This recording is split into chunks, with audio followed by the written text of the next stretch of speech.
helping businesses stop wasting money on marketing. So we moved to the Carolinas about 8 months ago or so. And when you first arrive and you need something like a landscaper or an electrician or a plumber, well, how are you going to find them? You can Google them, you can look at the phone book, and sometimes that works. Or you can go out on your neighborhood Facebook page and see who everybody around you is recommending. And that's actually what we did a lot of the time. So when you think about it, social has really changed marketing for a small business a great deal. They can get referrals from people that they've never gotten referred from before. Or they can go out there and they can compete on reputation and service in a way that they hadn't been able to do without spending money to toot their own horn. And when you get out there and you start to think about all the things that you can start to do, well, they can also listen to what the marketplace is asking for. What are other people needing? And if, for large businesses, social's changed everything. There's businesses like IBM that are doing a great job of listening to the social channels, looking for clues that turn into leads for their sales force. Or companies like Toomey or Burt's Bees that are doing a great job of interacting with their customers on their Facebook page. But you can also go out there and if you do things like Google Del Hell or United Bricks Guitars or this place down in Atlanta called Boner's Barbecue, you get to see the downside of social media as well. Because your customers have a voice. They've got a bully pulpit. And they're going to get out there and use it if you're not giving them a good experience. You used to be able to get away with giving a lousy customer experience and nobody would talk about it, but not anymore. So social has really forced businesses back to the premise of providing a fair service at a fair price, or you're going to get called on it. Trying to figure out where I am. There we go. All right. So we're talking a lot about this idea of how social has changed marketing. It makes sense to define marketing a little bit. And it's really this process of helping somebody to get to know, like, and trust you so that they try, buy, repeat, and refer.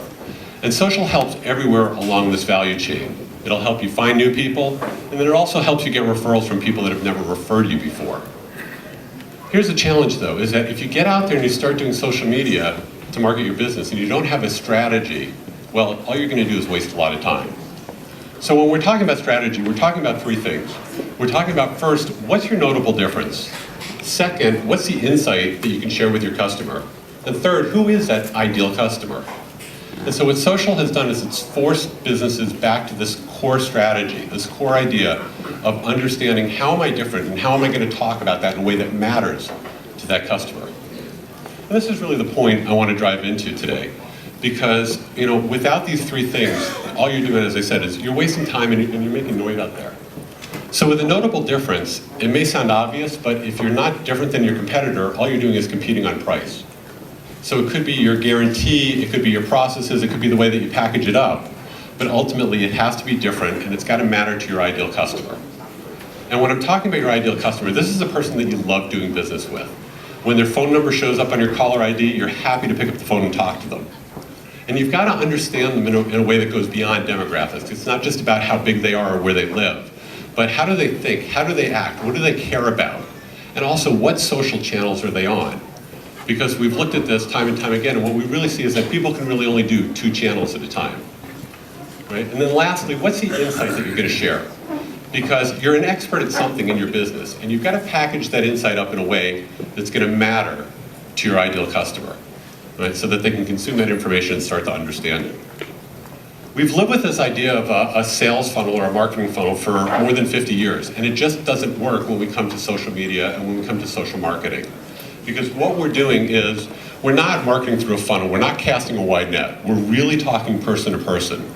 So we've got to have a very clear understanding of what that insight is and how do we share that with a certain persona that's swimming out there in that marketplace. We're marketing through a straw, we're not marketing through a funnel. Right? So ultimately, what social has done is it's really forced businesses back to the basics. How am I different than my competitors? Who does that matter to? And then what is the insight that I can share? Not information, we're drowning in information, just Google anything you want. But what's the insight that we can share?